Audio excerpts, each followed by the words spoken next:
Hi hello ನಮಸ್ತೆ, ನಾನು ನಿಮ್ಮನೆ ಮಗಳು ಭಾರ್ಗವಿ ಬಾಲಕೃಷ್ಣ. ಸಂಕಷ್ಟಿಯ ಚತುರ್ಥಿಯಂದು ನಾವು ಮಾಡುವ ಪೂಜೆಯಿಂದ ಗಣೇಶನನ್ನು ಒಲಿಸಿಕೊಳ್ಳಬಹುದು. ಕೆಲವು ಪದಾರ್ಥಗಳು ಅಥವಾ ಕೆಲವು ವಸ್ತುಗಳನ್ನು ಉಪಯೋಗಿಸಿ ನಾವು ಪೂಜೆ ಮಾಡುವುದರಿಂದ ಗಣೇಶನಿಂದ ನಾವು ಮುಕ್ತಿಯನ್ನು ಪಡೆಯಬಹುದು.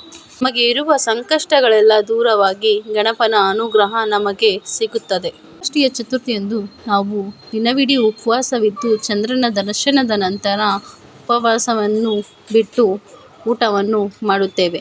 ಊಟ ಎಂದರೆ ನಾವು ಅನ್ನ ತಿನ್ನಬಾರದು ಎಂಬುದು ನಮಗೆ ತಿಳಿದಿದೆ. ಕೆಲವು ವಸ್ತುಗಳಿಂದ ನಮ್ಮ ಅದೃಷ್ಟ ಬದಲಾಗುತ್ತದೆ ಎಂಬುದನ್ನು ನಾವು ನಂಬಬೇಕು.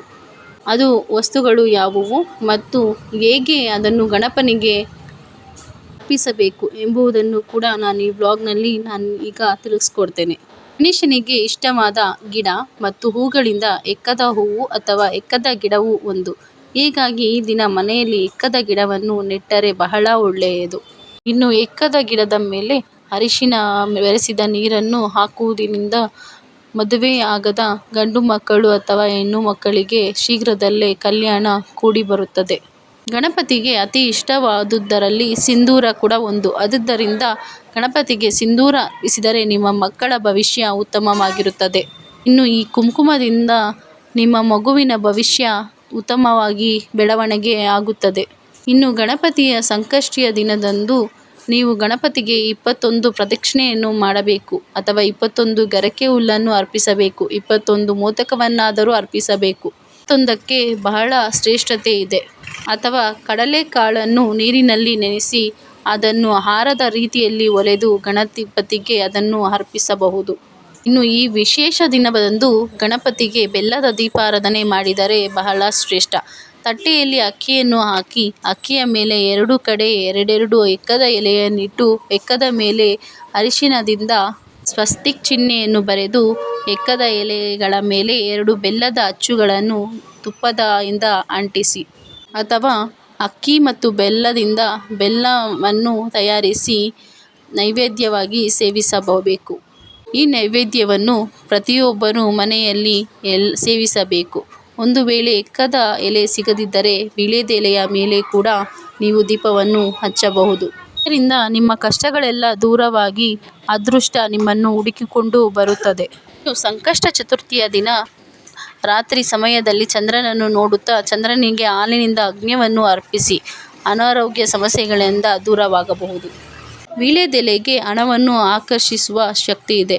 ಹಾಗಾಗಿ ಗಣೇಶನ ಚತುರ್ಥಿಯಂದು ಗಣೇಶನಿಗೆ ವೀಳ್ಯದೆಲೆಯನ್ನು ಅರ್ಪಿಸಿದರೆ ನಿಮಗೆ ಸಂಪತ್ತು ವೃದ್ಧಿಯಾಗುತ್ತದೆ. ಸಂಕಷ್ಟಿಯ ದಿನದಂದು ಮನೆಯ ಬಾಗಿಲಿಗೆ ದೃಷ್ಟಿಯ ಗಣೇಶವನ್ನು ತಂದು ಹಾಕಿದರೂ ಕೂಡ ಮನೆಗೆ ತಾಕಿರುವ ದೃಷ್ಟಿ, ಕೆಟ್ಟ ಗ್ರಹಣವೆಲ್ಲ ದೂರವಾಗುತ್ತದೆ. ಗಣಪನಿಗೆ ಕೆಂಪು ಹೂವನ್ನು ಅರ್ಪಿಸುವುದರಿಂದ ನಿಮ್ಮ ಸಂಕಷ್ಟಗಳೆಲ್ಲ ದೂರವಾಗಿ ಮನೆಯಲ್ಲಿ ಶಾಂತಿ ನೆಮ್ಮದಿ ನೆಲೆಸುತ್ತದೆ. ಕೆಂಪು ದಾಸವಾಳ ಹೂವಾಗಲಿ ಅಥವಾ ಕೆಂಪು ಗುಲಾಬಿಯಾಗಲಿ ಗಣಪನಿಗೆ ಅರ್ಪಿಸಬೇಕು. ಇನ್ನು ಮಣ್ಣಿನ ದೀಪಕ್ಕಾಗಲಿ ಅಥವಾ ಹಿತ್ತಾಳೆಯ ದೀಪಕ್ಕಾಗಲಿ ಹಸುವಿನ ಶುದ್ಧ ತುಪ್ಪವನ್ನು ಹಾಕಿ 5 ಬತ್ತಿಗಳಿಂದ ದೀಪಾರಾಧನೆ ಮಾಡಿದರೆ ನಿಮ್ಮ ಮನಸ್ಸಿನ ಆಸೆಗಳೆಲ್ಲ ಈಡೇರುತ್ತದೆ ಮತ್ತು ನಿಮಗೆ ಇರುವ ಕಷ್ಟಗಳೆಲ್ಲ ದೂರವಾಗುತ್ತದೆ. ಇನ್ನು ಗಣಪತಿಯ ಅಷ್ಟೋತ್ತರ ನಾಮಗಳನ್ನು ಹೇಳುತ್ತಾ ಅಕ್ಷತೆಯಿಂದ ಗಣಪತಿಗೆ ಪೂಜೆಯನ್ನು ಮಾಡಿದರೆ ನಿಮ್ಮ ಕಷ್ಟಗಳೆಲ್ಲ ದೂರವಾಗುತ್ತದೆ.